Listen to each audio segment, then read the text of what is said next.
creemos que hay que ser más audaz en la política de vivienda, porque si no seguirá siendo uno de los principales problemas. Y lo que va a vivienda, el dinero que va a vivienda es un dinero que sale de la economía común. Es decir, el estudiante, la familia, que tiene que dedicar un 40, un 50, un 60, un 70% de sus ingresos a vivienda, no lo dedica al consumo, a la hostelería, al entorno, a la ropa, es decir, a lo que es el comercio común. Por eso están cerrando los comercios en el centro de las ciudades, porque el comerciante común se encuentra con que no hay dinero en el bolsillo. El dinero se está detrayendo hacia los grandes tenedores de viviendas, y eso es un gran problema, porque al final es una forma de extraer recursos de la economía real. La vivienda no puede ser un espacio económico para extraer recursos de la economía real. La vivienda tiene que ser economía real. La vivienda tiene que estar operando en la lógica de un mercado real, y para eso hay que apoyarla. Y el Estado tiene un papel fundamental. Por eso está en la Constitución, como un derecho fundamental. ¿Qué alternativas hay para afrontar el desempleo? Ahora estamos en una situación muy paradójica,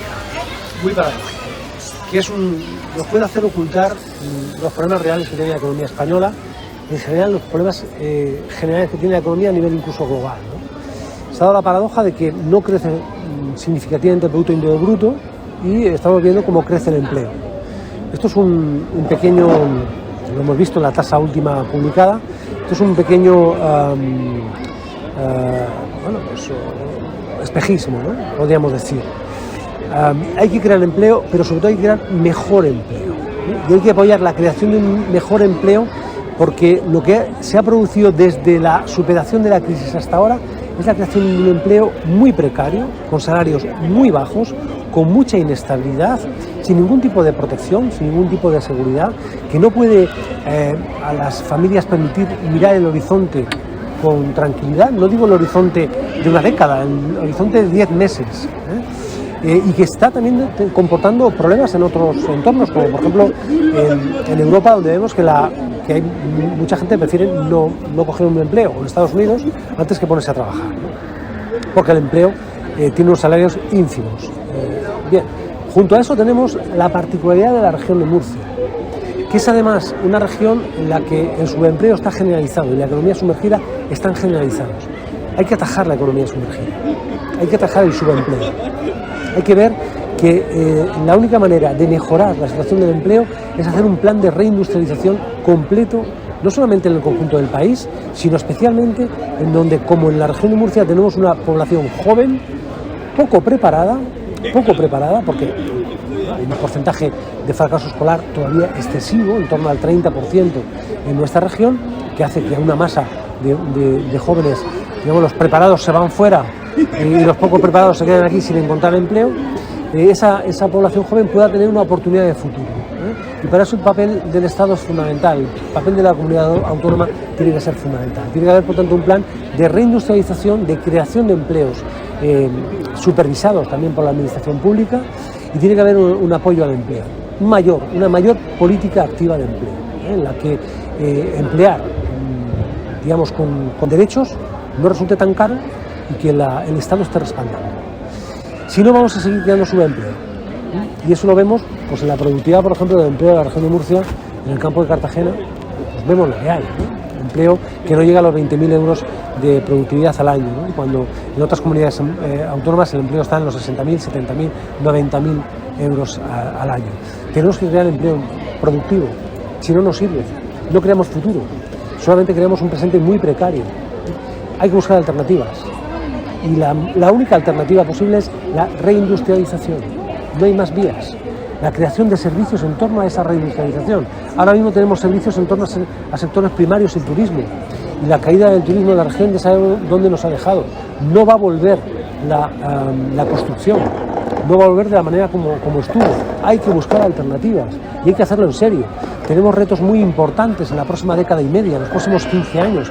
Retos que tienen que ver no solamente con el cambio climático, sino con una carencia de recursos básicos muy importantes. El agua es uno de ellos, pero también el petróleo.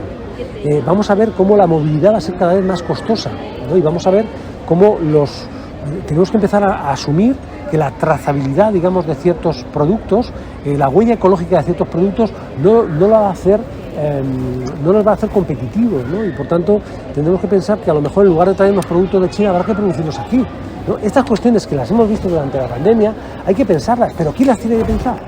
¿El capital privado?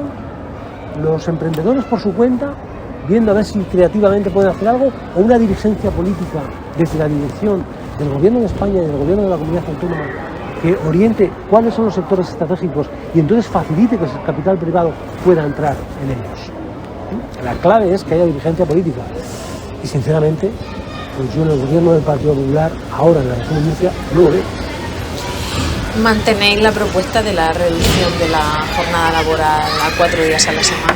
No, por supuesto, es una propuesta clave, no solamente por la parte de la redistribución del trabajo, que es necesario, sino también por la parte, digamos, el factor trabajo en ese sentido cada vez va a ser menos, digamos, en la industria 4.0 tiene un menor impacto.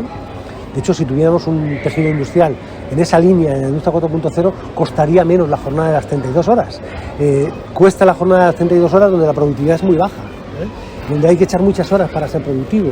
En la industria cuesta menos hacerlo en determinados sectores. Lo hemos visto en España cómo se ha hecho y se está haciendo bien, ¿no? Incluso en algunas empresas en la propia región de Murcia. Y hay que ir por ahí. Hay que industrializar y de la mano llevar esa experimentación de la reducción de jornada que mejora la salud mental, que es uno de los mayores problemas que existen, el estrés, la fatiga y cómo se traslada también al entorno familiar, mejora el cuidado y la vida saludable en el entorno de la familia y por tanto la educación, el cuidado de los hijos y la educación y la atención a nuestros hijos. Yo soy docente y veo los problemas que tienen las familias para poder ocuparse de sus hijos. Me cuesta incluso que puedan venir a las reuniones de tutores, por ejemplo, para hablar, porque no tienen hueco en su horario laboral. Tenemos que buscar siempre huecos fuera, en algunos horarios que son, digamos, ilógicos, ¿no? Estamos hablando de mujeres y hombres que trabajan 10, 12 horas diarias, ¿no? Eso es insostenible, eso es decimonónico, ¿no? Estamos en pleno siglo XXI con jornadas laborales del siglo XIX, ¿no? Y esto no puede ser, no es sostenible. Nuestros niños, nuestras niñas necesitan otras cosas, ¿no? Por tanto, la jornada laboral, la reducción de la jornada laboral, sabemos que no puede ser ya. Hay que implementar planes para hacerla experimental y hay que avanzar en ese horizonte a futuro, porque o concebimos una manera distinta de organizar la sociedad y el trabajo, y el mundo del trabajo, y desde luego los problemas van a seguir creciendo. Mira, te voy a poner un ejemplo. Países como Dinamarca, si nos sacan ventaja en algo, no es que tenga más recursos, mayor inteligencia, mayor creatividad, lo que tienen es una mayor capacidad organizativa, es decir, tienen una mejor gobernanza. Cuando hablamos de gobernanza no hablamos de algo abstracto, hablamos de algo que tiene que ver con que un consejero no se pone la vacuna que no le corresponde y con que un gobierno, como el gobierno del Partido Popular aquí en la región de Murcia, cuando ve que se está contaminando el Mar Menor, sabe establecer las prioridades y sabe decir, no podemos seguir por ahí, hay que decir que no a algunas empresas porque van a destrozar algo que luego va a ser muy costoso recuperar. El Mar Menor no se ha contaminado solamente porque ha habido una serie de empresas irresponsables que han vertido nitratos descontroladamente en el Mar Menor. El Mar Menor se ha contaminado porque ha habido un gobierno irresponsable, incapaz de gobernar, que no ha tomado las decisiones que tenía que tomarlas en el momento en el que tenía que tomarlas. Es decir, que no ha hecho su trabajo. El problema del gobierno es un problema fundamental. Y la gobernanza tiene que ser democrática, tiene que ser supervisada y tutelada por la sociedad. Pero para eso hace falta información. Tiene que estar la información, tiene que ser pública, tiene que estar dispuesta para todos nosotros, para todas nosotras, y tener la capacidad crítica de poder contrastarla. Eso es una democracia del siglo XXI. Lo que nos ofrece el Partido Popular y López Miras es una democracia del siglo XIX. Es un modelo social y un modelo económico del siglo XIX. ¿Tenéis otras propuestas para la conciliación, ya que hablabas de la familia y de la importancia de los cuidados, la imposibilidad de atender? Hay que aumentar el permiso de maternidad y de paternidad, hay que implicar más a la conciliación también de los propios varones, de los hombres, de los padres, que tienen que asumir su papel. Y sabemos que la sociedad no solamente es machista, sino que también la propia estructura económica, digamos, que imposibilita que los propios padres puedan pedirse el tiempo necesario para cuidar a sus hijos. La escuela se tiene que convertir en un espacio de encuentro y tenemos muchísimas dificultades para que eso sea posible. Los padres no encuentran tiempo para dedicárselo a sus hijos ni a la escuela. Y hablando de educación, en Murcia ha surgido un nuevo movimiento en el ámbito educativo que se llama Docentes Unidos. ¿Recogéis algunas de las propuestas de este movimiento? Sí, bueno, prácticamente yo podría citártelas de memoria, pero yo me identifico con todas ellas en general. Es decir, son los valores propios de una escuela pública que se convierte en una escuela, el único ascensor social, con una sensación muy agridulce porque yo provengo de una familia humilde, tengo un doctorado, soy profesor, tengo un nivel, digamos, cultural alto. Eso cada vez va a ser más residual. Formo parte de una generación en la que la educación era un importante ascensor social. Se ha comprobado claramente que, y esto no es solamente cuestión de la educación, tengamos en cuenta que es cuestión de la estructura económica. Había una estructura económica que redistribuía la riqueza y permitía un crecimiento económico y social, incluso de quienes menos tenían. En la actualidad, el 90% de las personas con menos capacidad económica siguen estancados. Y el 90% de las personas, al margen de sus posibilidades y sus capacidades culturales, y el 90% de los más ricos siguen enriquecidos al margen de sus capacidades. Es decir, se está dando un estancamiento social. Estamos viendo, por tanto, una bunkerización de los privilegiados. Esta es la clave. Cuando hay una bunkerización de los privilegiados, va a haber transformaciones importantes. Nosotros tenemos que asumir que la escuela pública es un vector fundamental de justicia social, de igualdad, de derechos. Y tenemos que trabajar para ello. Y la comunidad autónoma tiene que asumir ese reto. Porque apoyar a la enseñanza concertada, que es constitucional y está ahí, está muy bien. Pero hace menos falta que apoyar a quienes menos tienen. La clave es apoyar a quienes menos tienen, que son los que nos pueden ayudar a hacer un salto social colectivo. Lo contrario es luchar contra la historia. Lo contrario es anclarnos al pasado. Lo contrario es echarnos una pesada carga, que la van a heredar nuestros hijos, de muchas formas, y que desde luego cada año que pasa es más compleja de resolver. Por supuesto que Docentes Unidos tiene, desde nuestro punto de vista, todos nuestros respetos. Hay que movilizar más socialmente la escuela, la comunidad educativa, como hay que movilizar también la comunidad sanitaria y de salud. Y otro tema que preocupa últimamente mucho, después de las subidas históricas de la luz. Es un problema muy complejo. Es un problema muy complejo que requiere políticas de Estado serias. ¿Se puede hacer? El gobierno tiene que asumirlo, pero tiene que desearlo. Tiene que asumir que es un reto principal y que no se trata de sacarse de la chistera una empresa pública para atajar este problema. La empresa pública puede estar muy bien, de hecho se podría haber creado mucho antes. Hay países perfectamente democráticos y liberales como Francia que tienen empresas públicas, ¿no? Y que además le dan mucha importancia a los sectores estratégicos. La Constitución española señala que los sectores estratégicos están supeditados a los intereses del país, ¿no? Y el sector energético es un sector estratégico, pero va a ser, si cabe, más estratégico en las próximas décadas, cuando la crisis energética sea generalizada. Hemos estado leyendo en los últimos tiempos varios libros que hablan de la historia de la civilización humana como una historia de la energía, de las transformaciones de los modelos energéticos. Antes te comentaba que no hay industria sin energía, es decir, que toda transformación industrial va de la mano de una transformación del modelo energético. Pasó en la primera, en la segunda, en la tercera revolución industrial, y que por tanto ahora en la industria 4.0 tiene que venir también una transformación energética. La clave está si esa transformación energética está en manos de la ciudadanía, en cualquiera de sus formas, la capacidad productiva, es decir, en la propia generación que te decía como ejemplo de las fotovoltaicas, o en la forma de una ciudadanía que elige a través del gobierno qué política eléctrica o energética quiere, ¿no? Y ahí pues me da la sensación de que han conseguido independizarse del poder político. Cuando las grandes energéticas en España están independizadas del poder político, tenemos un problema, pero no energético, tenemos un problema político. tenemos un problema político, de democracia. Es el debate que nos merecemos.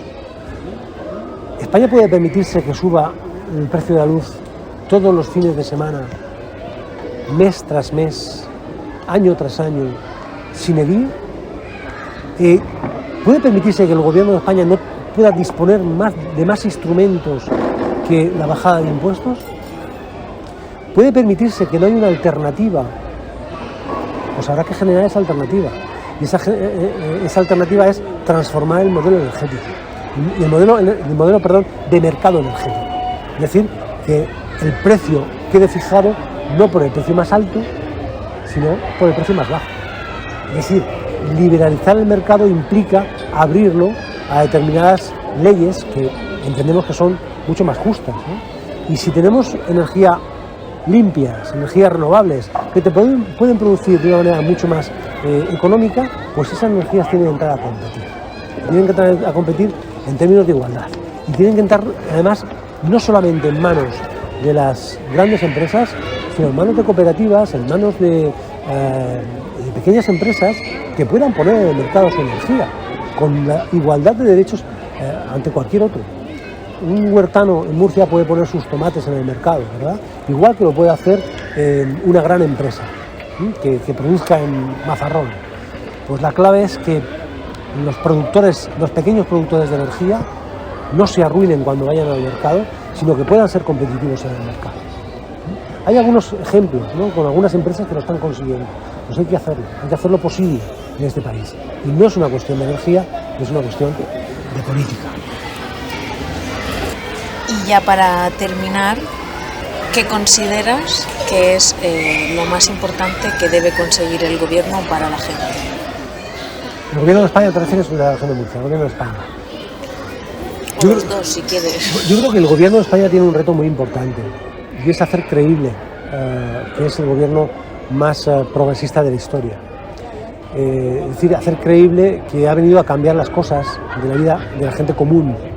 Hacer creíble que está dispuesto a mejorar no solamente la economía del país, sino de la mano de la economía del país, el bolsillo de las familias, que las familias van a vivir más tranquilas, que pueden dejar de tomar Valium y Tranquimacin, que van a llegar a final de mes, que hay un Estado protector detrás que va a garantizar que el ingreso mínimo vital llega, pero al 100% de los que lo piden, no al 10% como ha ocurrido, sino que hay un respaldo detrás, que no hay cinismo, y que cuando uno habla del gobierno piensa en el gobierno con honestidad, con confianza, es decir, que tiene la sensación de que hay un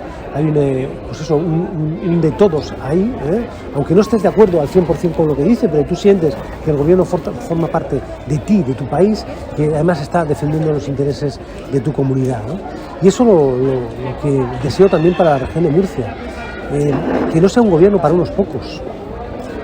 A mí una de las cosas más decepcionantes del gobierno del Partido Popular es que gobierna para el 30% de la población. Y esto hay que decirlo con claridad. Es un gobierno que tiene garantizado la mayoría gobernando para el 30% de la población. Y no necesita hablarle al resto. Entonces tenemos que hacer una llamada de atención.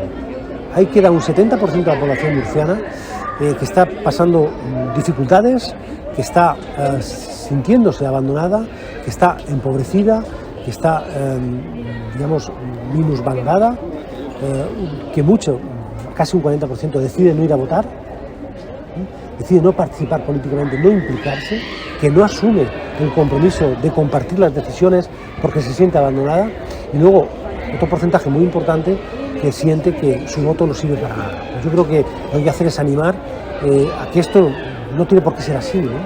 Que la región de Murcia tiene futuro, que tiene posibilidades, que las ideas están ahí y que la responsabilidad que tenemos todos y todas, energía, educación, sanidad, políticas públicas, políticas medioambientales, la ley de medidas urgentes para el mar menor, incluso de juventud, de todo. Hicimos propuestas de todo tipo. La clave está en que esas propuestas puedan llegar a la ciudadanía, y ahí los medios de comunicación tenéis un papel protagonista principal, ¿no? Tenéis por un lado el derecho y también la responsabilidad de hacer ese trabajo, ¿no? Con todas las dificultades, que además empatizo y me solidarizo mucho con el sector de los periodistas, porque durante todo este tiempo he podido comprobar pues, que la precariedad también llega al sector de los medios de comunicación y que es un sector muy competitivo, muy difícil y muy complejo. Bueno, pues muchas gracias por tu tiempo y por concedernos esta entrevista. Muchísimas gracias a vosotros cuando queráis. La oportunidad que me dais es una oportunidad también de compartir un proyecto que ya te digo que es colectivo. Hay muchas personas detrás pensando en él y que tenemos mucha ilusión y es posible hacerlo. Espacio, pero sin pausa. Gracias.